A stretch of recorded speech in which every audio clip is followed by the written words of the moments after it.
which everything is possible and nothing is beyond you. This is the story of the rise of an idea that has come to dominate our society. It is the belief that the satisfaction of individual feelings and desires is our highest priority. Today we're going to tell you how to get whatever you want. I wanted to live a different life that wasn't available to me in the image I was born. I am here, look at me, notice me. Previous episodes have shown how this rise of the self was fostered and promoted by business. They had used the ideas of Sigmund Freud to develop techniques to read the inner desires of individuals and then fulfill them with products. This final episode is about how that idea took over politics. It tells the story of how politicians on the left, in both America and Britain, turned to these techniques to regain power. They believed that they were creating a new and better form of democracy, one that truly responded to the inner feelings of individuals. But what the politicians didn't realise was that the aim of those who had originally created these techniques had not been to liberate the people, but to develop a new way of controlling them in an age of mass democracy.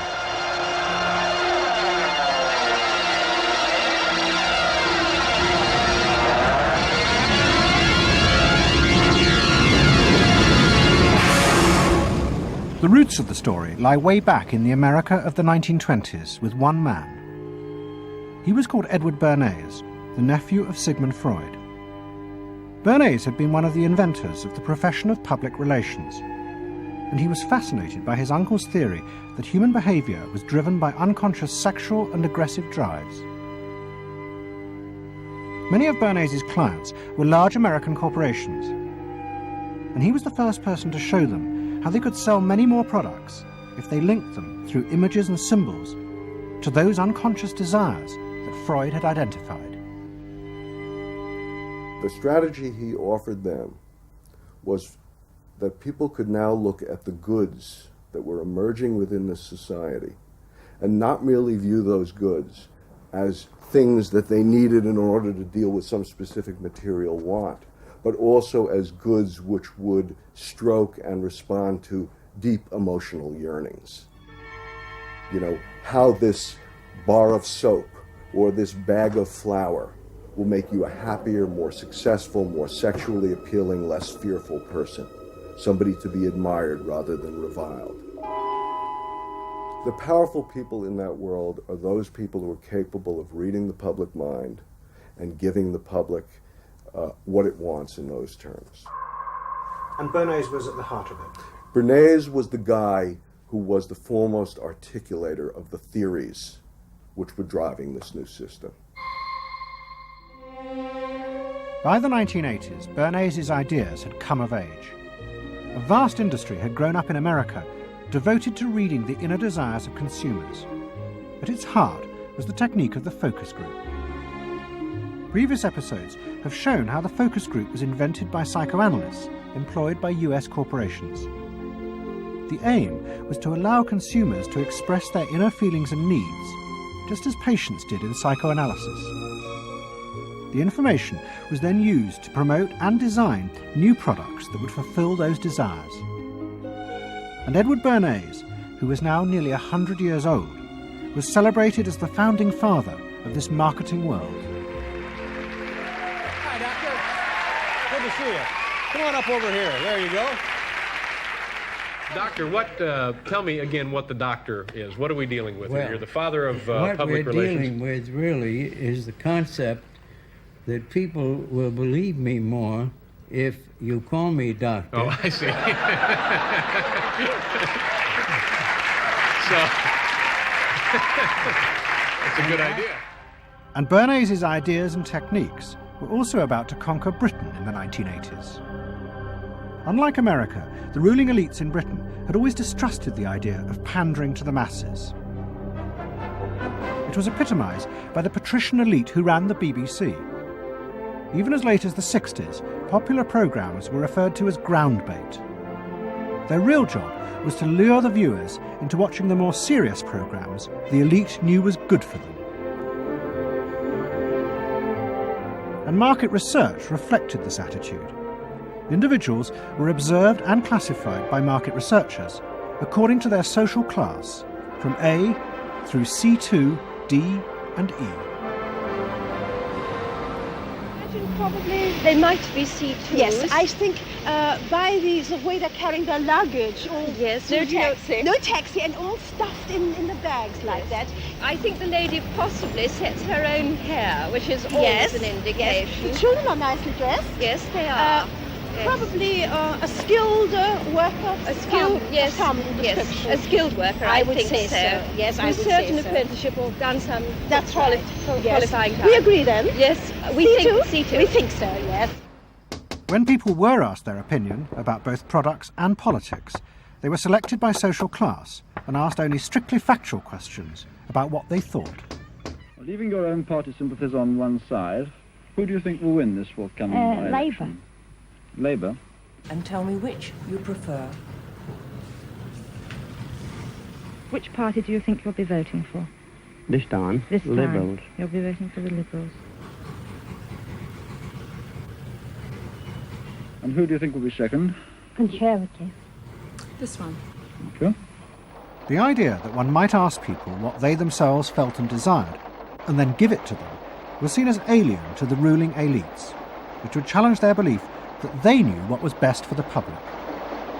There's evidence in other countries, in the United States, for example, where pollsters have been used before elections to interpret the mood of the public, and then you give people more what they want to have and less what they ought to have.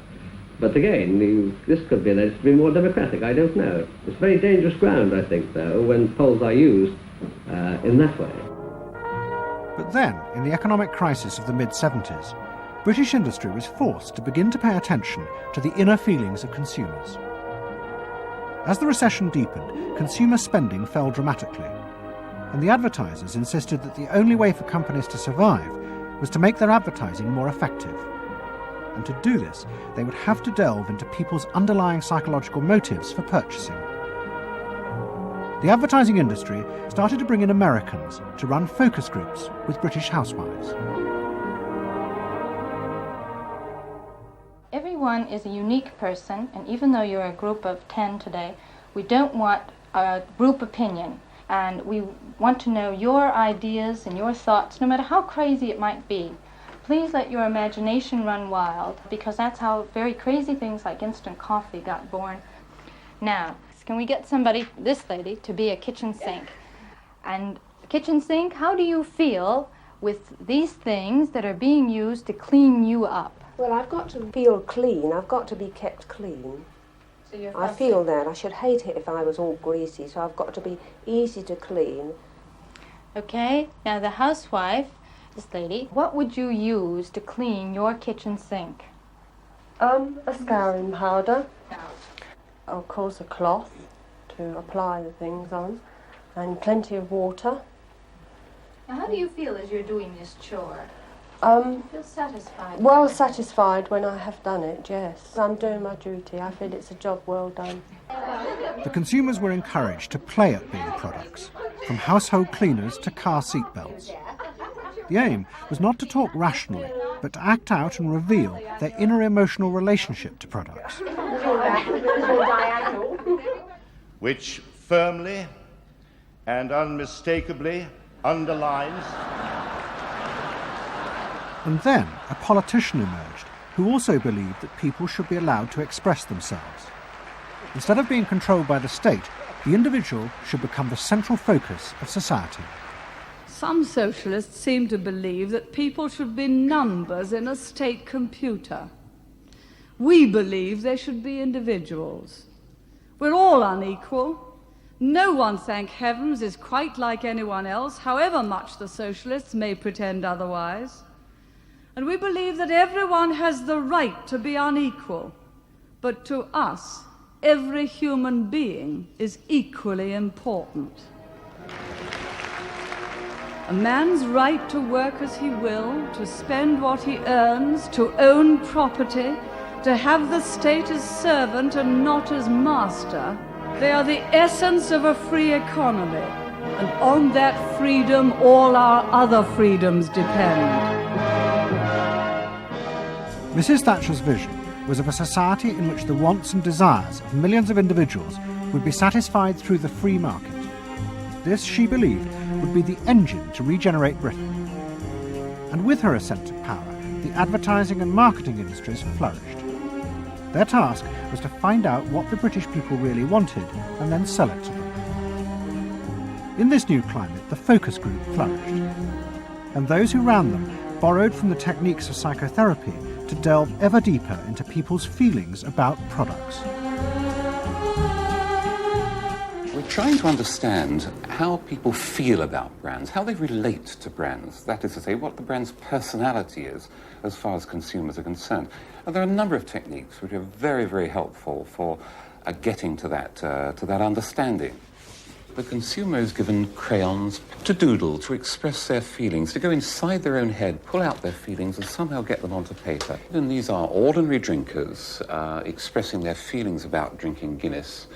Here you see a rich, very female aspect of Guinness. So if you were describing a woman who somehow to you had that character, what sort of person is it? Paula Yates, who used to lay in bed, surrounded with magazines and chocolates like a 50s starlet. Out of this research, the marketeers began to detect a new individualism. In particular, among those who had voted Conservative for the first time in 1979. They no longer wanted to be seen as part of social classes, but to express themselves. And crucial to this were the products they chose to buy.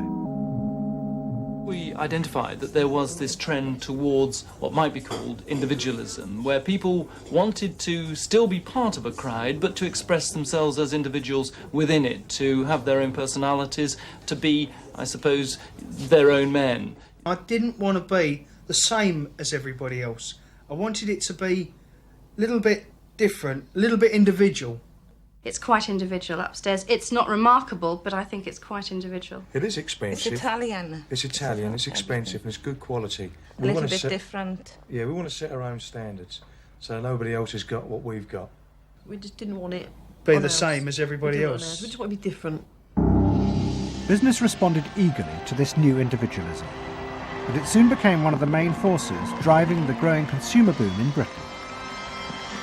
Using the data from the focus groups, manufacturers created new ranges of products that allowed people to express their individuality. Business also recategorized people. They were no longer divided by social class, but by their inner psychological needs. If the primary need is security and belonging, we call the groups mainstreamers. If it's status and the esteem of others, then it's aspirers. If it's control, it's succeeders. And if it's self-esteem, it's reformers. And this new marketing culture began to take over the institutions previously dominated by a patrician elite, in particular the world of journalism. The assault was led by the profession of public relations.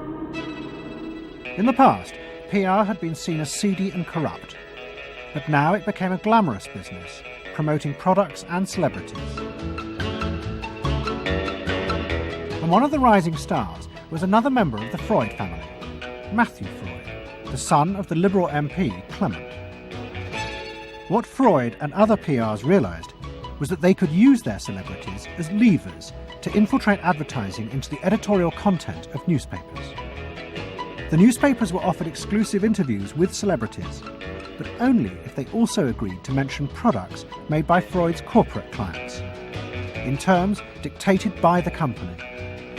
What happened with Freud's was that you effectively got some kind of product placement, or even product, the manufacturers of the product got some degree of control over how their products would appear in print. So if, for example, you did want to write about Caprice's passion for stuffed crust pizza, you would sign a contract which guaranteed that you would mention the firm Pizza Hut in at least twice in certain positions in the introductory paragraph of the article, that you would agree to run the Pizza Hut logo at such and such a size in such and such a place, and of course that you would agree to run the enclosed pictures of Caprice eating her stuffed crust pizza. There was no choice about how you would run this article in the press. You were effectively told how to run the article in the press. By Freud's? By Freud's.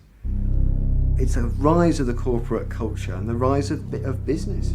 To traditional journalists, this infiltration of advertising into the editorial pages was a corruption of their profession. But to Mrs. Thatcher's allies, like Rupert Murdoch, who owned The Sun and The Times, it was part of a democratic revolution against an arrogant elite who had too long ignored the feelings of the masses. They hate to see someone communicating with the masses. They feel that newspapers, the written word, is not for the masses. That should be left to television, or perhaps to nobody. I'm very proud of The Sun. And The Sun was not represented tonight in your film. You just took page 3, which everyone seems so fascinated with. About page 1, page 2, every other page of the paper. It was a typical piece of slanting and elitism by the BBC, who, after all, in order to get viewers for this programme, put on a very sexy episode of Star Trek, which I was watching out in the room there. Oh, I don't think they put it on to get us viewers. I think we just are lucky to follow They try them. to carry viewers into these show programmes. I know how it's done. By the late 80s, Mrs. Thatcher and her allies in advertising and the media had brought the desires of the individual to the centre of society. As last week's episode showed, it was the same transformation that President Reagan had brought about in America. Both politicians had encouraged business to take over from government the role of fulfilling the needs of the people. In the process, consumers were encouraged to see the satisfaction of their desires as the overriding priority. To Thatcher and Reagan, this was a new and better form of democracy. But to their opponents in the parties of the left, they had summoned up the most selfish and greedy aspects of human nature. Ronald Reagan and Margaret Thatcher both embraced an economic philosophy that says the unit of judgment was not only the individual, but it was the individual's personal satisfaction, the individual's own unique happiness and well-being. It was, in a sense, the triumph of regarding individuals as purely emotional beings who have needs and wants and desires that need to be satisfied and can be satisfied unconsciously. It goes way back to the early part of the 20th century, to Freud, to notions of the unconscious, the assumptions that we are, in terms of our rational minds, we're little corks bobbing around on this great sea of hopes and fears and desires of which we are only dimly aware, and that the role of a marketer, the role of somebody selling something, including a politician, is to appeal to this great swamp of desire, of unconscious desire. The left believed the opposite, that the way to create a better society was not to treat people as emotional, isolated individuals, but to persuade them to realise that they had common interests with others, to help them rise above their individual feelings and fears. Let me assert my firm belief that the only thing we have to fear is fear itself. Nameless, unreasoning, unjustified terror, which paralyzes needed efforts to convert retreat into advance. This idea had flourished in America in the Depression of the 1930s. President Roosevelt, faced with the chaos caused by the Wall Street crash, encouraged Americans to join together in trades unions, to set up consumer groups, and to pay for a welfare system for those trapped in poverty. His aim was to create a collective awareness which would become a powerful weapon against the unfettered power of capitalism, which had caused the crisis. That idea had driven the Democratic Party for 50 years. But now, Roosevelt's inheritors railed vainly against the effects of the self-interest encouraged by President Reagan. There is despair, Mr. President, in the faces that you don't see. Maybe, Mr. President, if you stopped in at a shelter in Chicago and spoke to the homeless there. Maybe, Mr. President, if you asked a woman who had been denied the help she needed to feed her children because you said you needed the money for a tax break for a millionaire or for a missile we couldn't afford to use. The worst thing Ronald Reagan did was to make the denial of compassion respectable. He said, you've worked hard, you've made your money. You shouldn't have to feel guilty about refusing to throw it away on people who choose to be homeless and who choose not to work. That's what he said. He said it with an elegance and a kind of benign aspect that disguised its harshness.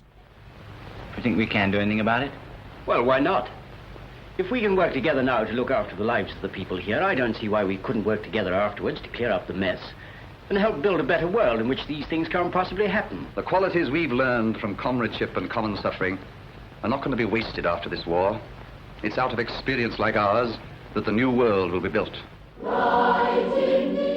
That same idea of marshalling the collective force of the masses to challenge the entrenched power of wealth and business had also led the Labour Party to power in Britain after the war. But in the 80s, Labour, like the Democrats in America, lost election after election as millions who had once voted for them switched their allegiance to the Conservatives. There it is, going blue just about everywhere, sweeping the country. The rural parts of Britain now have gone blue. For they are the party of yesterday, and tomorrow is ours. In the face of this, a growing number within the Labour Party became convinced that if they were ever to regain power, Labour would have to come to terms with the new individualism. One of them was an advertising executive called Philip Gould, who had been a lifelong Labour supporter. Gould believed that Labour's leadership had become corrupted by the same patrician arrogance that dominated all Britain's institutions. They denigrated and disapproved of the new aspirations of working-class voters. Labour stopped listening to these people. And I remember the best example of this was after the election of 1983, which was the election above all, where the people's voices just were not heard. And I had dinner with a leading Labour Party figure who'd been involved in the defeat, heavily involved in the defeat, and his wife said, God, these working class people, they just, we give them education, we give them chances in life, what do? They read the Sun and they just don't vote for us. And there was such a gap between these people just trying to make lives for themselves, better lives for themselves, and the kind of elitism of the Labour Party that was just such a chasm that had to be filled. Gould became part of a small group of modernisers centred around Peter Mandelson. Their aim was to reconnect Labour with the lost voters. To do this, Gould turned to the technique he knew well from his work in advertising, the focus group. Gould commissioned focus groups in suburban areas across the country with small groups of voters who had switched to Mrs. Thatcher. People were encouraged not to talk rationally about policies, but to express their underlying feelings. And what Gould discovered was a fundamental shift in people's relationship to politics. They no longer saw themselves as part of any group, but as individuals who could demand things from politicians in return for paying taxes, just as business had taught them to do as consumers. And I found that the people had become consumers. People now wanted to have, politics and life on their own terms. I mean, not just in politics, but in all aspects of life too. People see themselves as they are, as autonomous, powerful individuals who are entitled to be respected, who are entitled to have the best, not just in, going to Tesco's or wherever, but the best in terms of health and in education too. All this was about getting the Labour Party to understand that people really, really, really had changed, and the Labour Party had not, and unless the Labour Party changed, it would not win. Philip Gould now set out to try and persuade the Labour Party that they would have to make concessions to what he called the new aspirational classes. But he was going to face implacable opposition. In the run-up to the 1992 election, Gould argued that the only way to win was for Labour to promise not to put up taxes. But the Shadow Chancellor, John Smith, angrily refused. Labour would stick to its fundamental policies. They would fight the election with the promise of tax increases to create a fairer society. And as the campaign began, it seemed as if Philip Gould was wrong. The traditional polls consistently showed Labour ahead, despite the Conservative campaign message that a Labour government would put up taxes. Even the Conservatives' oldest allies in the press became convinced that by harping on about tax, the Conservatives were cutting their own throats. So the worry about the Tories must be that they're not at the moment conveying a sense of grip and being in control.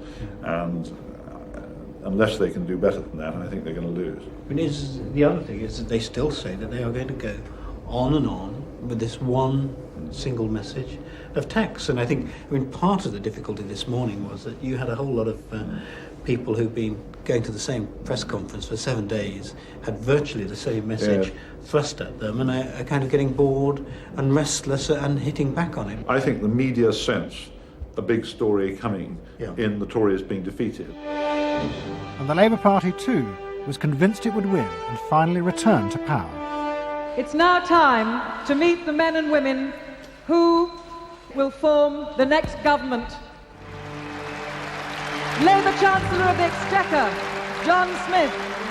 And now, it is time for the next Prime Minister, Neil Kinnock. Those running Labour's campaign believed that by modern presentation they would attract back the voters, yet keep the old policies. But Philip Gould was convinced that Labour were going to lose. Through his focus groups, he knew that the very people who were telling the traditional pollsters they would vote Labour were in reality preparing to vote Conservative out of self-interest. But they were too embarrassed to admit it. And John Major also knew this, because his focus groups were telling him the same thing. What do you make of the poll, which puts Labour 5 points ahead?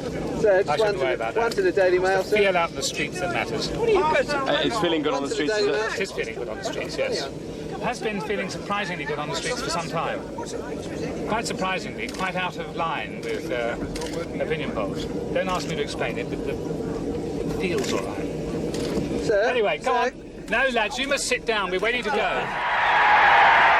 John Major's victory in 1992 was a disaster for the Labour Party. The small group of reformers centred around Peter Mandelson and Philip Gould were convinced that the only way for the party to survive was to change its basic policies. But their ideas were rejected by John Smith, who had now become leader. Philip Gould left Britain to go to work for the campaign to elect Bill Clinton president in America.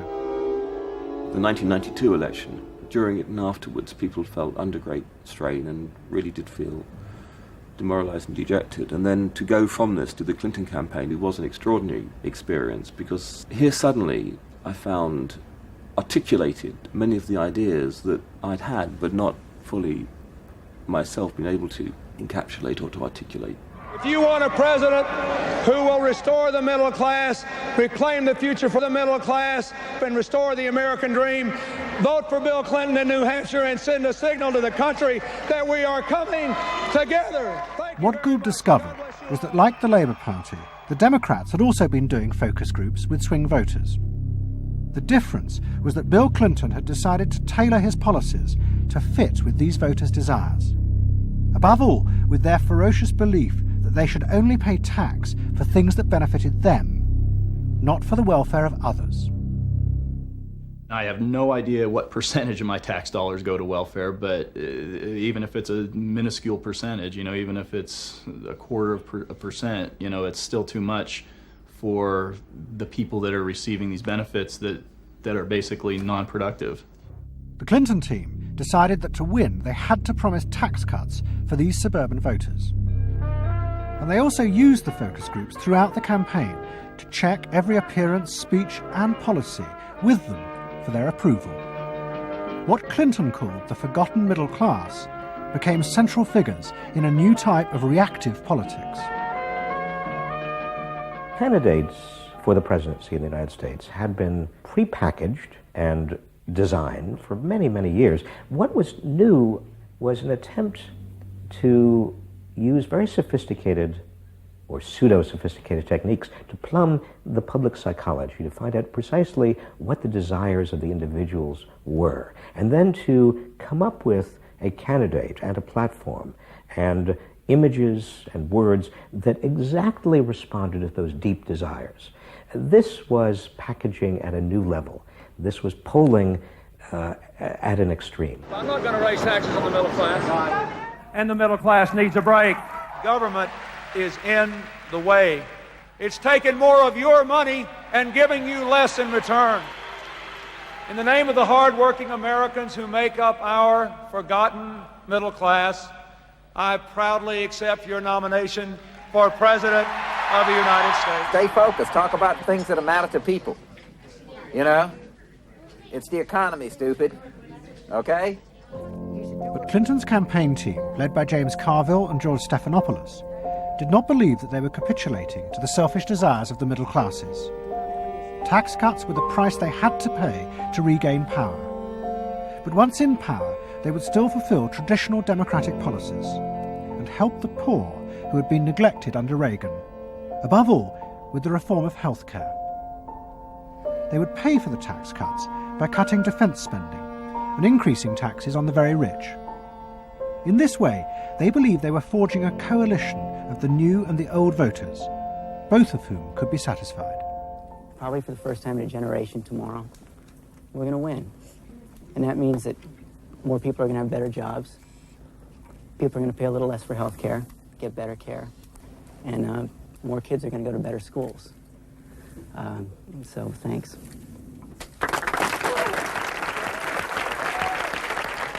But the Democrats' optimism was to be short-lived. In November 1992, Clinton was triumphantly elected president. But within weeks, his administration discovered that the budget deficit was far greater than they had anticipated. At a meeting in the White House in January 1993, the head of the Federal Reserve told them that the deficit was nearly $300 billion. There was no way they could borrow any more without panicking the markets and causing a crisis. The only way to pay for the proposed tax cuts would be to cut government spending, not just on defence, but on welfare. Clinton was faced with a choice between the old politics and the new, and he chose the old. The tax cuts were dropped, and he tried to inspire the country with the old democratic ideal of government spending to help the poor and disadvantaged. Tonight I want to talk with you about what government can do, because I believe government must do more. To put people to work now, to create 500,000 jobs. Jobs to rebuild our highways and airports, to renovate housing, to bring new life to rural communities and spread hope and opportunity among our nation's youth. Healthcare reform sounds like a great idea to me. Well, I know, but some of these details sure scare the heck out of me. Like what? Well, like for... At the start of the Clinton administration, many of us, including, I believe, President Clinton himself, reverted back to an older tradition, tried to lift the public, to talk about genuine ideals beyond the individual. And that reform agenda being not only universal health care and child care and dealing with the widening inequalities in our society and homelessness, many things that many citizens, just particularly middle-income citizens, didn't want to deal with. But the suburban voters who had been promised tax cuts were not inspired by Bill Clinton's vision. They felt betrayed and wanted revenge. Their opportunity came in 1994 with the congressional elections. The Republicans, led by Newt Gingrich, promised huge tax cuts and to dismantle the welfare system. The voters who had defected to Clinton switched sides yet again, and the Republicans won both houses of Congress in a landslide. Well, I think it's a tremendous vote in favor of smaller government, lower taxes, and in a sense, a renewal of the Thatcher-Reagan tradition. And I think in that sense, it's pretty decisive. It means that the welfare state is going to be less hospitable for people who are not willing to take responsibility for their own situation. No question about it. I think today is the beginning of the end of the welfare state. For Clinton, it was a disaster. Faced with a hostile Congress, there was no way for him to get his reforms through. His personal popularity plummeted, and it seemed certain he would not be re-elected in 2 years' time. In desperation, and without telling his cabinet, Clinton turned for help to one of America's most ruthless political strategists, Dick Morris. What did he want you to do? Save his butt. Clinton was in serious trouble. He had lost the '94 election. He had lost control of Congress, and he hired me to come back and help save him. So he was basically asking me to perform roughly the same role as a life preserver would if you're drowning. What Morris told Clinton was that to win re-election, he would have to transform the very nature of politics. The crucial swing voters in the suburbs now thought and behaved like consumers. The only way to win them back was to forget all ideology and instead turn politics into a form of consumer business. Clinton must try to identify their personal desires and whims and then promise to fulfill them. If he followed those consumer rules, they would follow him. I said that I felt the most important thing for him to do was to bring to the political system the same consumer rules philosophy that the business community has. Because I think politics needs to be as responsive to the whims and the desires of the marketplace as business is. And it needs to be as sensitive to the bottom line, profits or votes, as a business is. I think that all of this involves really a changed view of the voters, so that instead of treating them as targets, you treat them as owners. Instead of treating them as something that you can manipulate, you treat them as something you need to learn from. And instead of feeling that you can stay in one place and you can manipulate the voters, you need to learn what they want and move yourself to accommodate it. To get inside the minds of the swing voters, Morris brought lifestyle marketing into politics for the first time. He went to one of America's most prominent market research firms called Penn & Schern and commissioned what they called a neuropersonality poll. It was a massive survey of hundreds of thousands of voters, but the only political questions it asked were to find out whether someone was a swing voter or not. All the other questions were intimate psychological ones, designed to see whether swing voters fell into identifiable psychological types. Well, we were asking people like, do you think you're the life of the party? Do you think when you see things that you like to have a list and organize them? Do you typically try to plan things ahead, or do you like to be more spontaneous? Where do you like to go? What sports do you like to play? What would you do with your spouse on a romantic weekend? So we were asking people some very personal questions about their own lives to try to see were the kinds of people that were likely to change their vote also possessing of certain kinds of personality traits. And in fact, they were. The neuropersonality poll allowed the Clinton team to segment swing voters into different lifestyle types.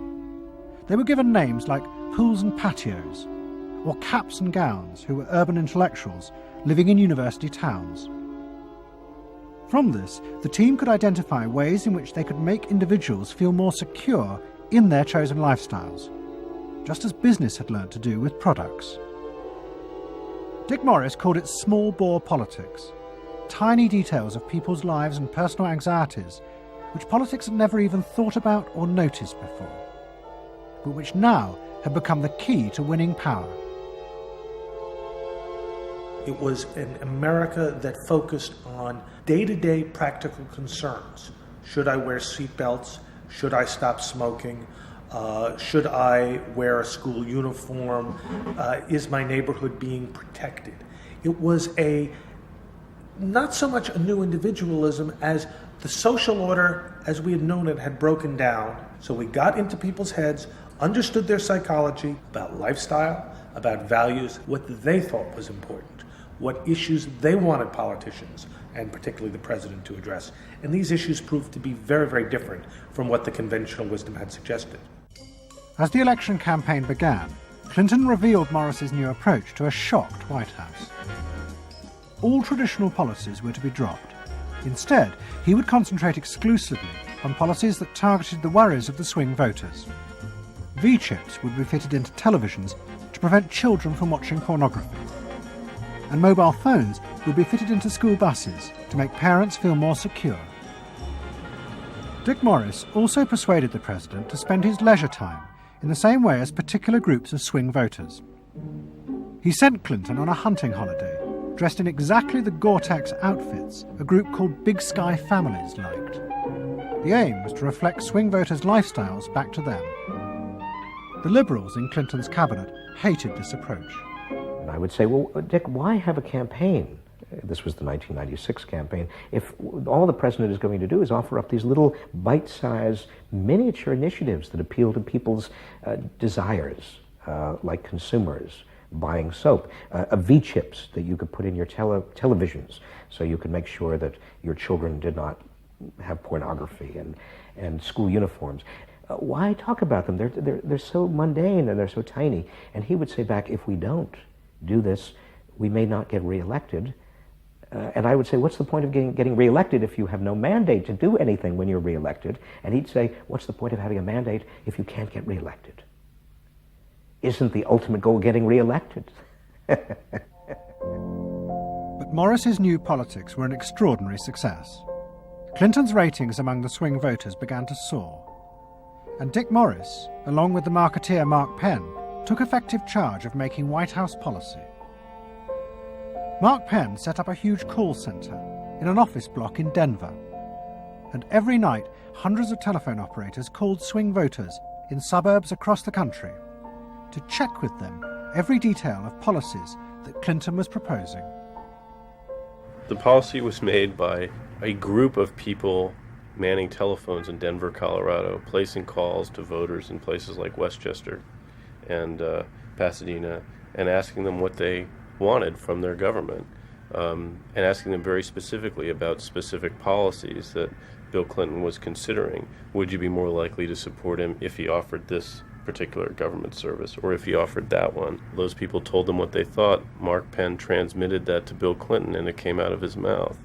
So essentially it was suburban voters in the 90s were creating American domestic policy, and some of its foreign policy as well. Right. Yeah, Mark Penn was polling on questions like whether we should bomb in Bosnia, things like that. Morris also insisted that Clinton make a symbolic sacrifice of the old politics to convince the swing voters to trust him. In August 1996, Clinton signed a bill which ended the system of guaranteed help for the poor and unemployed. Welfare would be cut back after 2 years in order to force people into work. The new system was called welfare to work and would, he said, be a hand up, not a handout. It was the effective end of the guaranteed welfare system created by President Roosevelt 60 years before. For many in Clinton's cabinet, it was also the end of the progressive political ideal that Roosevelt had represented. The belief that one used a position of leadership to persuade the voters to think and behave as social beings, not as self-interested individuals. Dick Morris and the pollsters had won. And by that I mean that the people who ultimately got to the president, shaped the president's mind, were those who viewed the voters as just a collection of individual desires that had to be catered to and pandered to. It suggests that democracy is nothing more, and should be nothing more, than pandering to these unthought about, very primitive desires. Primitive in the sense that they are not even necessarily conscious, just what people want in terms of satisfying themselves. And the same triumph of the politics of the Self was about to happen in Britain too. In 1994, Tony Blair had become the leader of the Labour Party, and the reforming group centred around Peter Mandelson became all-powerful. Almost every night, Philip Gould ran focus groups with swing voters in the suburbs. But this time he was listened to, and the desires and the fears of the new aspirational classes became the central force shaping Labour Party policies. In that period, I was talking to people who used to vote Conservative and were considering voting Labour, and they wanted understood that they are financially pressed and that there are limits to the extent to which taxation can be improved. They think that crime is an issue that matters to them and should be respected. They You know, they want welfare to go to people who deserve welfare, not to people who do not. This was seen of by many in the Labour Party as selfish. I never saw that it was selfish. I believe that, you know, a dad or a mum doing their best for their family isn't selfish. They're just doing their best for their family, and that's what people do. A crackdown on those who make life hell in their local neighbourhoods through noise or disturbance. Law and order is a Labour issue today. Philosophy of campaigning is, let's concentrate on swing voters, let's focus group them to find out what they want and what will appeal to them, and let's just relentlessly push those themes in the election. Something is happening to you. After promising to put money in your pocket, the Conservatives are quietly taking it away.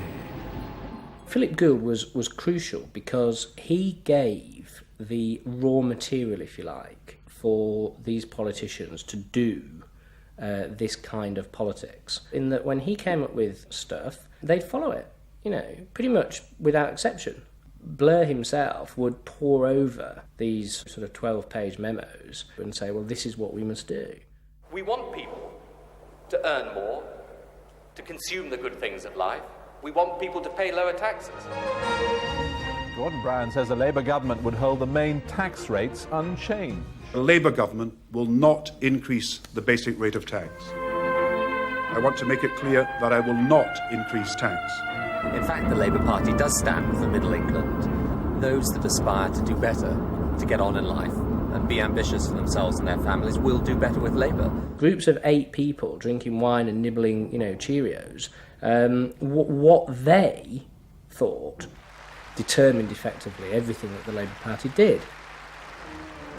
And although those running the campaign liked to portray the new approach as their invention, it was in fact copied from the Americans, even down to the phrases that the American marketeers had tested on their swing voters. Peter Mandelson and his team were in the United States watching what we did and copied almost verbatim our approach in their 1997 campaign. The benefit system should be about giving people a hand up, not just a handout. Mandelson's not a fool if he's anything. He saw something that worked, so why not do it? And I can remember reading their manifesto and saying to myself, they just took it lock, stock, and barrel. You know, on one hand you're proud, and on another hand, you're bitch. And as in America, Labour was forced to drop policies that would not directly benefit the swing voters, even if it meant sacrificing its fundamental principles. The commitment to public control of industry, which was enshrined as Clause 4 of the party constitution, was dropped. The aim of Clause 4 had been to use the collective power of the people to challenge the unfettered greed of business. But now, Tony Blair was faced with crucial voters who no longer saw themselves as exploited by the free market.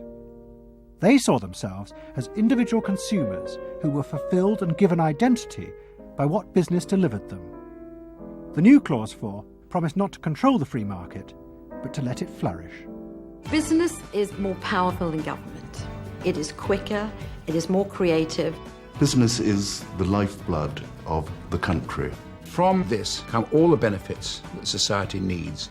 Employment, investment. I think, frankly, there is only one party getting business right, and that's New Labour. What New Labour did, it suits people who exert power in society not through the political system, or not through the democratic political system. So it suits big business, and it suits entrenched interest, and it suits the status quo.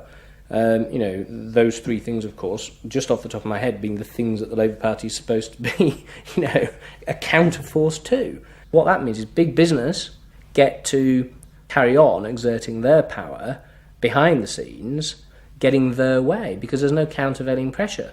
Countervailing pressure isn't going to come from, you know, 8 people sipping wine in Kettering. Here he goes, turning an awful lot of other blue seats red as well.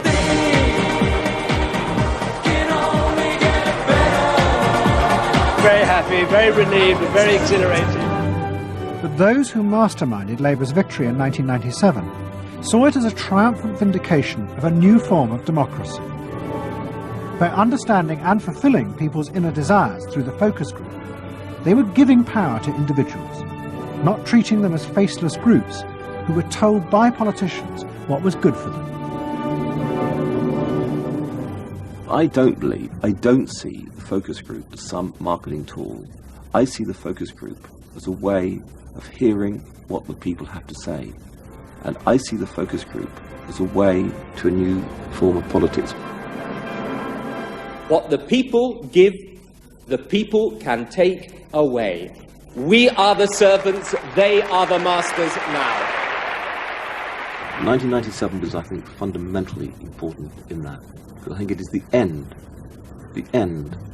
of the elitist politics that's dominated Britain for so much of the last 100 years.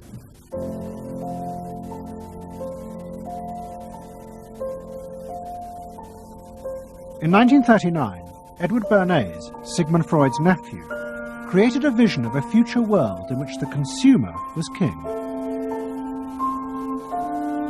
It was at the World's Fair in New York, and Bernays called it Democracity. It was one of the earliest and most dramatic portrayals of a consumerist democracy, a society in which the needs and desires of individuals were read and fulfilled by business and the free market. The World's Fair created a spectacle in which all of these concerns were met, and they were met by Westinghouse and General Motors and the American Cash Register Company, and company after company presented itself as this sort of centerpiece of a society in which human desire and human want and human anxiety would all be responded to and would all be met purely through the free enterprise system. There was this sort of notion that the free market was something that was not guided by ideologies or by political power. It was something that simply was guided by the people's will. This was the model of democracy that both New Labour and the American Democrats had bought into in order to regain power. They had used techniques developed by business to read the desires of consumers, and they had accepted Bernays' claim that this was a better form of democracy. But in reality, the World's Fair had been an elaborate piece of propaganda designed by Bernays for his clients, the giant American corporations. Privately, Bernays did not believe that true democracy could ever work. He had been profoundly influenced in this by his uncle's theories of human nature. Freud believed that individuals were not driven by rational thought, but by primitive unconscious desires and feelings. And Bernays believed that this meant it was too dangerous to let the masses ever have control over their own lives. And consumerism was a way of giving people the illusion of control, while allowing a responsible elite to continue managing society.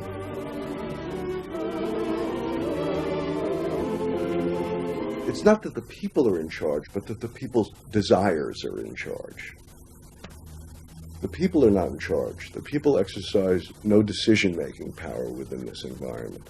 So democracy is reduced from something which assumes an active citizenry to something which now increasingly is predicated on the idea of the public as passive consumers, the public as people who essentially what you're delivering them are doggy treats.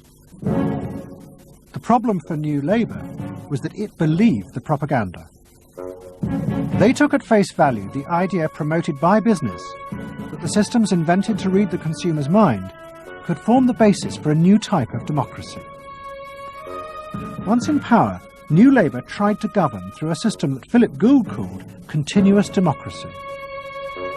But what worked for business in designing products led the Labour government into a bewildering maze of contradictory whims and desires. For much of Labour's first term, the focus groups said that the railways were not a high priority, and Labour's policies faithfully reflected this. But now, those same groups are blaming the government for not having invested more money sooner in the railways. The point about focus group politics is that there isn't one because people are contradictory and irrational, and so you have a problem in terms of deciding what you're going to do if all you do is actually listen to a mass of individual opinions that are forever fluctuating and don't really have any coherence, and crucially are not set in context. So that's why people can say, I want lower taxes and better public services. Of course they do. You say, do you want to pay more taxes to get better public services? People are less sure. They then don't believe that if they do pay more taxes, they will be spent on better public services. So you end up in this quagmire where, the truth is, a politician has to say, look, this is what I believe. I believe that you should pay slightly more taxes to make better public services, and I pledge that I'm competent enough to actually use that money wisely. Do you want that? Vote for me, yes or no. And that's what Blair has failed to do. Tony Blair turns around and sort of tries to feed back to them what they already believe, and given what they believe is sort of a load of individual, incoherent, contradictory nonsense, that's all he has to offer. And then he wonders why people don't get him. The answer they don't get him is because they're looking for someone to do something that they can't do themselves, which is actually come up with a coherent political opinion that they might have faith in. New Labour are faced with a dilemma. The system of consumer democracy that they have embraced has trapped them into a series of short-term and often contradictory policies. There are now growing demands that they fulfil a grander vision, that they use the power of government to deal with the problems of growing inequality and the decaying social fabric of the country. But to do this, they will have to appeal to the electorate to think outside their own self-interest. And this would mean challenging the now dominant Freudian view of human beings as selfish, instinct-driven individuals, which is a concept of human beings that has been fostered and encouraged by business because it produces ideal consumers. Although we feel we are free, in reality, we, like the politicians, have become the slaves of our own desires. We have forgotten that we can be more than that there are other sides to human nature. Fundamentally, here we have two different views of human nature and of democracy. You have the view that people are irrational, that they are bundles of unconscious emotion. That comes directly out of Freud. And businesses are very able to respond to that. That's what they have honed their skills doing. That's what marketing is really all about. What are the symbols, the music, the images, the words that will appeal to these unconscious feelings? Politics must be more than that. Politics and leadership are about engaging the public in a rational discussion and deliberation about what is best, and treating people with respect in terms of their rational abilities to debate what is best. If it's not that, if it is Freudian, if it is basically a matter of appealing to the same basic unconscious feelings that business appeals to, then why not let business do it? Business can do it better. Business knows how to do it. Business, after all, is in the business of responding to those feelings.